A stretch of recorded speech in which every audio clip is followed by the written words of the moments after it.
Olá! Começa agora mais um Pauta Aberta. Hoje nós vamos falar sobre formigas e abelhas. Elas, na área da biologia, são chamadas de insetos sociais. Daqui a pouco a gente vai explicar por quê. Além disso, você vai conhecer um pouco mais sobre as principais características das abelhas, como o grau de periculosidade e como elas se organizam. Para falar sobre esse assunto, convidamos a bióloga Denise Lolli, que pesquisa os insetos sociais. Tudo bem, Denise? Seja bem-vinda.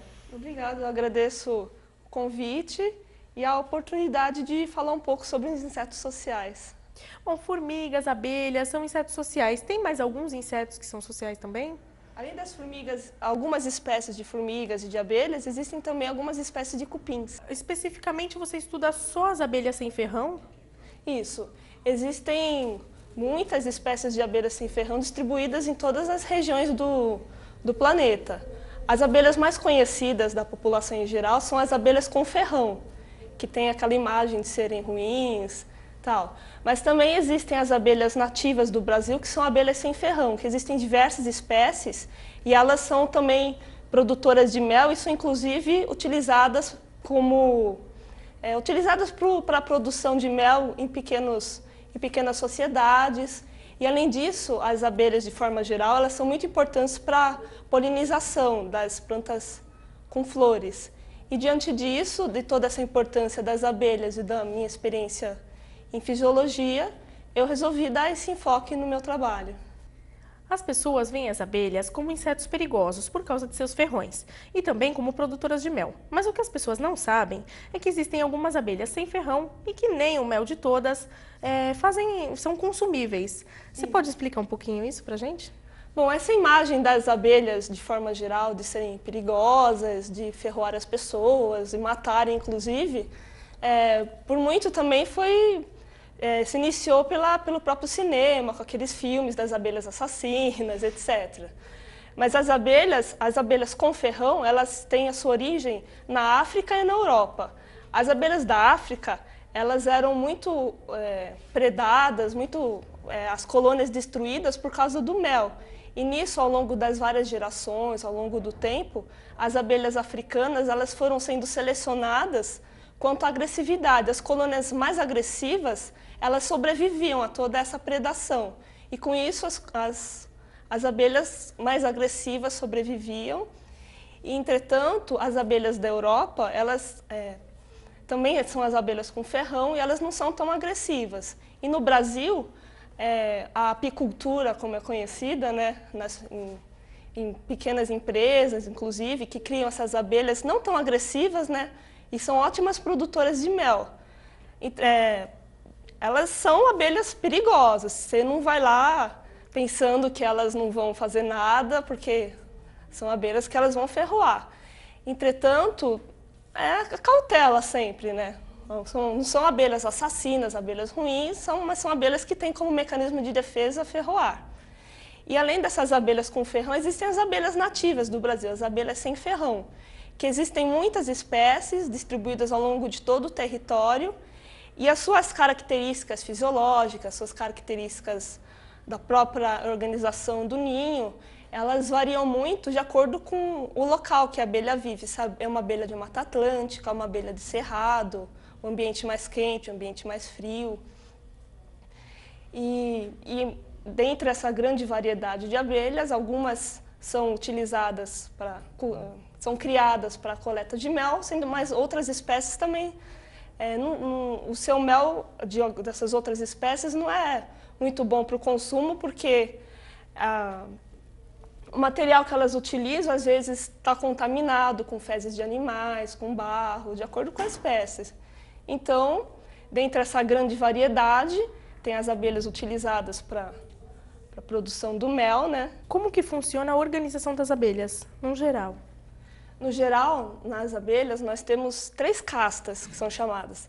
A abelha rainha, que é a abelha que é responsável a função dela praticamente é botar os ovos. No caso das abelhas sem ferrão, uma coisa que é bem comum dentre as espécies são as abelhas a abelha rainha, ela cruza com o zangão, que é o macho, e ela volta para a colônia e fica lá. O seu abdômen se distende e ela não voa mais. Então ela trabalha na postura dos ovos. E nós temos também as abelhas operárias, na qual existe divisão de trabalho. A divisão de trabalho dessas abelhas é de acordo com a idade. As abelhas mais jovens trabalham dentro da colônia, cuidando da cria, fazendo tarefas ali na região da cria, dos potes de alimento, etc. E conforme as abelhas vão ficando mais velhas, elas passam a trabalhar mais próximo à periferia da colônia e passam depois, quando estão mais velhas, passam a realizar os voos. E dentro de tudo isso estão incluídas mudanças fisiológicas. As abelhas mais jovens que não são capazes de voar, até as abelhas mais velhas que conseguem voar. E além disso, uma coisa bem interessante que existe nas colônias é uma compartimentalização, vamos dizer assim. Tem a região que tem os potes de alimento e a região onde fica a cria, onde tem ovos, larvas e pupas, e esses animais em desenvolvimento precisam ser mantidos em temperatura adequada, e nisso as abelhas elas são capazes de gerar calor. Então elas conseguem manter a cria em temperatura adequada e elas, ou aquecendo ou esfriando a cria, conseguem controlar o desenvolvimento dessas abelhas e o surgimento de outros adultos. E vocês fazem experimentos no laboratório com as abelhas? No laboratório, no meu projeto de doutorado que eu estou desenvolvendo, eu faço experimentos envolvendo essa produção de calor, a termorregulação. E nisso eu faço experimentos com as colônias inteiras, com experimentos envolvendo a própria produção de calor, controle de temperatura, de umidade relativa e também a taxa metabólica colonial. E também faço experimentos de termorregulação individual, que esse é o enfoque que eu estou dando no meu trabalho atualmente. E como seria essa termorregulação individual das abelhas? Então, a termorregulação individual é dado um enfoque bioquímico, no qual eu faço experimentos, as abelhas individualmente são tratadas com substâncias, e essas substâncias, o enfoque que eu estou dando, eu estou utilizando substâncias semelhantes à produção de calor que existe nos vertebrados. Uma vez que existem, ao longo da evolução, existem muitas semelhanças entre vertebrados e invertebrados. E os mecanismos de produção de calor nos insetos não estão descritos ainda. Então eu estou dando esse enfoque comparativo e, de certo modo, um enfoque evolutivo também. E como que funciona a produção de calor das abelhas dentro do ninho, naturalmente? Então, dentro do ninho, a produção de calor ela é realizada pelas abelhas individualmente. As abelhas, a cria, os ovos, as larvas, as pupas, elas ficam dentro de um invólucro. E existem abelhas que ficam caminhando nessa região e elas realizam a produção de calor delas, acontece nos seus músculos de voo. E nisso também está embutido o próprio amadurecimento muscular para as abelhas mais velhas conseguirem voar. Então as abelhas que termorregulam tendem a ser abelhas um pouco mais velhas, que toda a sua musculatura está desenvolvida e existem o mecanismo mais descrito é o tremor muscular. E semelhante ao da gente, quando está frio que a gente treme, nas abelhas também, nos insetos que termorregulam, existe esse mecanismo de tremor muscular.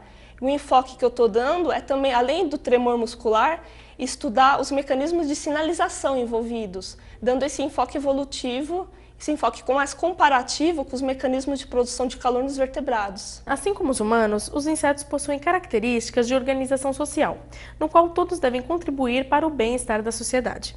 Os estudos com insetos sociais podem ser correlacionados com alguma característica humana? Sim.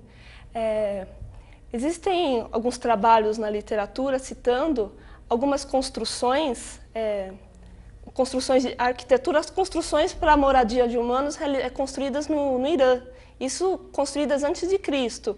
E estudando os insetos sociais, no caso trabalhos com formigas, foi detectado um mecanismo muito semelhante, no caso de ventilação. O Irã é um país muito quente e as construções, para o próprio conforto das pessoas, é importante que a temperatura dentro das casas seja mantida num nível adequado, um nível confortável, e também que haja circulação de ar. E nessas casas que foram estudadas no Irã, foi detectado que o mecanismo de circulação é um mecanismo passivo. São construídas torres, no qual a torre é alta, aí bate o vento. Passando o vento, o ar tende a subir. Então, O ar de fora entra pelas regiões mais baixas da casa, circula ao longo de toda a casa e sobe. E embaixo dessas torres, nas casas se construía também, pareciam umas fontes termais, que aí o ar ali, além de ser mantido mais frio e circulando por causa dessas estruturas, o ar era mantido umedecido também. E em estudos feitos com formigas foram detectadas estruturas semelhantes a essas construções encontradas no Irã, no qual as formigas, no caso formigas cortadeiras, os seus ninhos são construídos debaixo da terra. E como está debaixo da terra, não tem vento, nada circulando ali. E se fica o ar parado, baixa a quantidade de oxigênio, os insetos iriam morrer. E o que no caso as formigas fazem? Elas constroem tudo debaixo da terra e túneis para cima. E em alguns desses túneis, elas constroem montículos. Aqui ao nível do solo, elas constroem estruturas um pouco mais elevadas, que, por exemplo, quando o vento bate, o ar aqui dentro desse túnel tende a sair. E uma vez que o ar sai, ele tem que entrar por algum lugar. Ele entra por aberturas mais baixas no nível do solo. E nisso, por um mecanismo passivo, o ar consegue circular dentro do formigueiro. E, semelhante às construções do Irã, o ar é ventilado de forma passiva, sem gasto de energia, e é um modelo de arquitetura de ninho com a ventilação é muito semelhante a essas construções humanas realizadas nele. Então, essa é a estrutura básica de um formigueiro. Tem alguma coisa a acrescentar sobre o formigueiro, assim, sobre a estrutura? No caso, diferente das abelhas, no qual nós temos a região dos potes de alimento, da cria, nos formigueiros é um pouco diferente a estrutura. No caso de formigas cortadeiras, quando nós vemos a formiga cortadeira carregando a folhinha por aí, nós pensamos, ela está levando a folha para se alimentar da folha. E não é bem assim. As formigas cortadeiras, no caso, elas cortam as folhas e levam para dentro do ninho. Lá dentro do ninho, elas têm uma estrutura semelhante a um fungo. Elas levam as folhas, colocam em cima desse fungo, cultivam o fungo e se alimentam do fungo. Ou seja, não é a folha que serve para alimentação, é o fungo. E além disso, dentro da terra, nós temos também câmaras de lixo, câmaras de túneis de circulação, no qual a estrutura social é muito bem organizada para evitar, por exemplo, contaminação das formiguinhas lá da cria pelo lixo, no qual, pela estrutura que eu descrevi, o ar circula de dentro. Então, é um exemplo de organização social, que às vezes é até um exemplo para nós, né? É verdade. Pela forma como aquilo tudo é organizado. Bom, eu quero agradecer a sua participação. Fica um convite para um próximo programa para a gente conversar mais sobre os insetos sociais, que é um tema muito interessante. Chegamos ao fim do nosso programa Pauta Aberta. Até o próximo.